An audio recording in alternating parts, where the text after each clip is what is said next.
느헤미야 4장. 산발랏은 우리가 성벽을 쌓는다는 말을 듣고 분노하고 몹시 분개했습니다. 그는 유다 사람들을 조롱하며 그의 동료들과 사마리아 군대 앞에서 빈정거리며 말했습니다. 저 유다 사람 약골들이 무엇을 하는 것이냐? 그 성벽을 복원하겠다는 것이냐? 제사를 드리겠다는 것이냐? 하루 만에 공사를 끝내겠다는 것이냐? 타버린 돌들을 저 흙무더기 속에서 원상복구하겠단 말이냐? 그 곁에 있던 암몬 사람 도비아가 맞장구 치며 말했습니다. 그들이 무엇을 건축하든 여우라도 한 마리 올라가면 그 돌 성벽이 다 허물어질 것이다. 우리 하나님이여, 우리의 기도를 들으소서. 우리가 멸시당하고 있습니다. 그들이 하는 욕이 그들에게 되돌아가게 하소서. 그들이 포로가 돼 남의 땅으로 끌려가게 하소서. 그들의 죄악을 덮지 마시고 그들의 죄를 주 앞에서 지우지 마소서. 그들은 우리 앞에서 주의 얼굴에 욕설을 퍼부었습니다.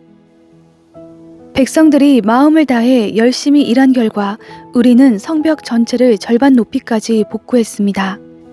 그러나 산발랏과 도비아, 아라비아 사람들과 암몬 사람들과 아스돗 사람들은 예루살렘 성벽이 복원되어 허물어진 부분들이 점점 메어진다는 소식을 듣고 몹시 분노했습니다. 그들은 함께 음모를 꾸며 예루살렘에 와서 싸우고 회방을 놓으려고 했습니다. 그래서 우리는 우리의 하나님께 기도하는 한편 밤낮으로 경비병을 세워 이 위협에 대비했습니다. 그런데 유다에 있는 사람들은 할 일은 아직 산더미 같은데 일꾼들의 힘이 다 빠져버려 우리가 성벽을 쌓을 수가 없다라고 불평했습니다. 또 우리의 원수들은 그들이 알아채기 전에 우리가 그들 가운데 들어가서 그들을 죽이고 그 일을 중단시켜야겠다라고 말했습니다. 그들 가까이 사는 유다 사람들도 우리에게 와서 그들이 사방에서 우리를 치려 한다고 10번씩이나 말했습니다. 그래서 나는 사람들을 가문별로 칼과 창과 활로 무장시켜서 성벽 뒤 낮고 넓게 펼쳐진 곳에 배치했습니다. 백성들이 두려워하는 것을 보고 나는 귀족들과 관리들과 나머지 백성들에게 말했습니다. 그들을 두려워하지 마시오. 위대하고 두려우신 여호와를 기억하고 여러분의 형제와 자녀와 아내와 가정을 위해 싸우시오. 우리의 원수들은 우리가 그들의 계략을 알았고 하나님이 그들의 계획을 꺾으셨다는 것을 들었습니다. 그제야 우리는 모두 성으로 돌아와 각자 하던 일을 계속했습니다. 그날부터 내 부하들의 절반은 그 일을 계속하고 나머지 절반은 갑옷을 입고 창과 방패와 활로 무장을 했습니다. 그리고 관리들은 유다의 모든 백성들 뒤에 진을 쳤습니다. 건축 자재를 실어 나르는 사람들은 한 손으로는 일을 하고 다른 한 손으로는 무기를 들었습니다. 그리고 성벽을 쌓는 사람들도 각자 칼을 허리에 차고 일했습니다. 다만 나팔 부는 사람만 나와 함께 있었습니다. 그때 내가 귀족들과 관리들과 나머지 백성들에게 말했습니다. 이 일이 크고 방대하기 때문에 일하는 지역이 넓어 우리는 성벽을 따라 서로 너무 멀리 떨어져 있습니다. 그러니 여러분은 어디에 있든지 나팔 소리를 들으면 우리 쪽으로 집결하시오. 우리 하나님께서 우리를 위해 싸우실 것이오. 이렇게 해서 우리는 새벽 동틀 때부터 별이 뜰 때까지 일을 계속했고 백성들의 절반은 창을 들고 일을 했습니다. 그때 나는 또 백성들에게 말했습니다. 각 사람과 그 부하들은 밤에는 예루살렘 성 안에서 지내면서 경계를 서고 낮에는 일을 하시오. 나도 내 형제도 내 부하도 나와 함께 경비하는 사람도 옷을 벗지 않았고 각자 무기를 갖고 있었으며 심지어 물 마시러 갈 때에도 그렇게 했습니다. 느헤미야 5장. 그때 백성들과 그 아내들 사이에 그들의 유다의 형제들을 원망하는 소리가 있었습니다. 어떤 사람은 우리에게는 자녀가 많다. 우리 자신을 비롯해서 많은 식구가 먹고 살기 위해서는 곡식을 얻어야 한다 라고 말했고 또 어떤 사람은 우리는 기근 동안 곡식을 얻기 위해 우리 밭과 우리 포도원과 우리 집을 저당 잡혔다 라고 말했으며 또 어떤 사람은 이렇게 말했습니다. 우리는 세금 낼 돈을 꾸기 위해 우리 밭과 포도원을 잡혔다. 우리는 우리 친척들과 한 몸이요 한 핏줄이다. 보라, 우리의 자식들은 그들의 자식이나 다름없는데 우리가 우리 자녀들을 종으로 내주게 되었다. 우리의 딸 가운데 일부는 이미 종으로 팔렸고 우리의 밭과 포도원이 남의 것이 되었으니 우리는 그들을 속량할 힘이 없다. 그들의 원성과 탄식을 듣고 나는 몹시 화가 났습니다.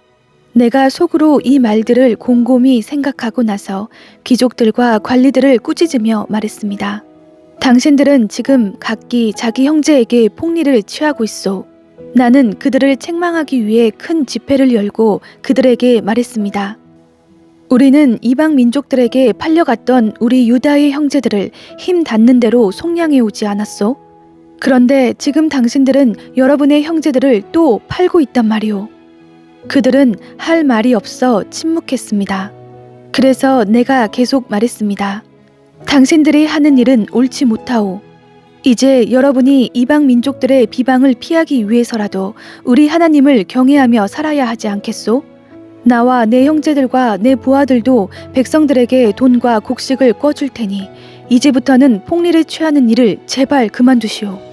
그들의 밭과 포도원과 올리브 농장과 집들을 오늘 당장 그들에게 돌려주고 당신들이 그들에게 추징한 폭리, 곧 돈과 곡식과 새 포도주와 기름의 100분의 1도 돌려주시오. 그들이 말했습니다. 우리는 돌려주고 그들에게서 아무것도 받지 않겠습니다. 말씀하신 대로 다 준행하겠습니다. 그래서 내가 제사장들을 불렀고 귀족들과 관리들로 하여금 약속대로 하겠다고 맹세를 시켰습니다. 나는 또한 내 주머니를 털어 보이면서 말했습니다. 이 약속을 지키지 않는 사람은 하나님께서 이런 식으로 그 집과 재산을 털어버릴 것이요. 그런 사람은 털리고 털려서 마침내 빈털터리가 될 것이요. 이 말에 모든 회중이 아멘하고 여호와를 찬양했습니다. 그 다음 백성들은 약속을 이행했습니다. 나는 유다 땅 총독으로 임명되던 해, 곧 아닥사스다 왕 20년부터 32년까지 12년 동안 총독으로 있었지만 나와 내 형제들은 총독의 몫으로 나오는 녹을 먹지 않았습니다. 그러나 내 앞에 있었던 총독들은 백성들에게 힘겨운 세금을 물리고 음식과 포도주뿐 아니라 은 40세겔을 갈취했습니다. 심지어 총독들 밑에 있는 사람들도 백성들을 착취했습니다.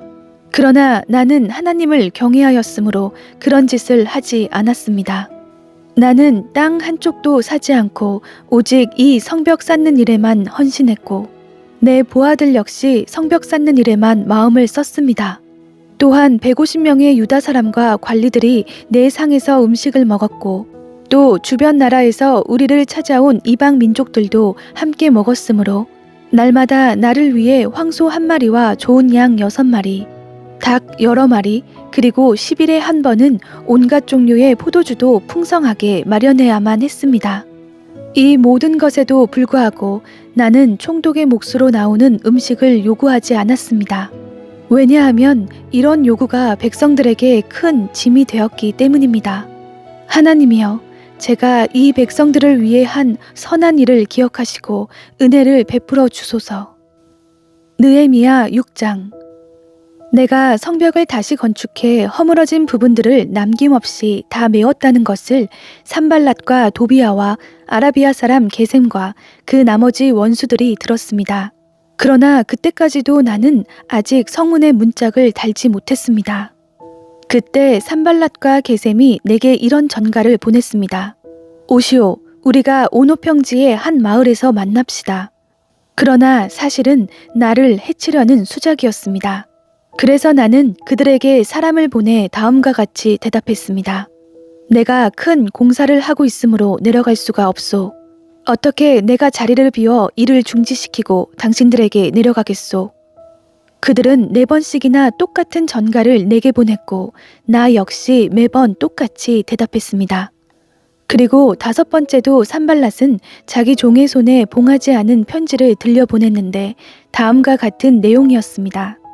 당신과 유다 사람들이 반역을 꾀하고 있고 그래서 성벽도 건축하는 것이라는 소문이 여러 나라에 돌고 있으며 게셈도 그 말이 맞다고 했소. 게다가 이 소문에 따르면 당신이 그들의 왕이 되려고 하며 심지어 예언자를 세우고 예루살렘에서 당신에 대해 유다의 왕이 있다라고 선포하려고 한다는 말을 들었소. 이제 이 소문이 왕께도 보고될 것이오. 그러니 이제 우리가 만나서 함께 의논합시다. 나는 그에게 이런 회답을 보냈습니다. 당신이 한 말은 모두 거짓이오. 당신이 꾸며낸 것일 뿐 실제로 그런 일은 없소. 그들은 우리에게 겁주려고 했습니다. 그렇게 하면 우리가 낙심해 공사를 끝내지 못할 것이라고 생각한 것입니다. 그러나 하나님이여, 이제 제 손을 강하게 하소서. 어느 날 무에다벨의 손자이며 들라야의 아들 스마야가 두문불출하므로 내가 그 집에 갔더니 그가 말했습니다. 사람들이 당신을 죽이러 올 것이니 우리가 성전한 하나님의 집에서 만나 성전 문을 닫읍시다. 그들이 밤에 당신을 죽이러 올 것입니다. 그러나 내가 말했습니다. 나 같은 사람이 도망가야 되겠소? 나 같은 사람이 성전 안으로 들어가 목숨이나 구하겠소? 나는 가지 않겠소. 그 순간 나는 하나님이 그를 보내지 않았다는 것을 알았습니다. 도비야와 산발랏이 그를 매수해 그가 나에 대해 이런 예언을 했습니다. 그들이 나를 협박하려고 그를 매수해 내가 두려움에 휩싸인 나머지 그렇게 하다가 죄를 짓게 하며 오명을 쓰게 해 결국 나를 비방하려는 것이었습니다. 하나님이여, 도비야와 산발랏의 소행을 보시고 그들을 기억하소서. 또한 여예언자 노아랴와 저를 위협하려던 그 나머지 예언자들도 기억하소서. 이렇게 해 성벽 건축이 52일 만인 엘룰월 25일에 끝났습니다. 우리 원수들이 모두 이 소식을 듣고 주변 나라들이 보고 모두 두려워하고 절망감에 휩싸였습니다. 하나님께서 하신 일임을 그들도 알게 되었습니다. 또한 그즈음 유다의 귀족들은 도비야에게 여러 통의 편지를 보냈고 도비야의 답장도 계속 왔습니다.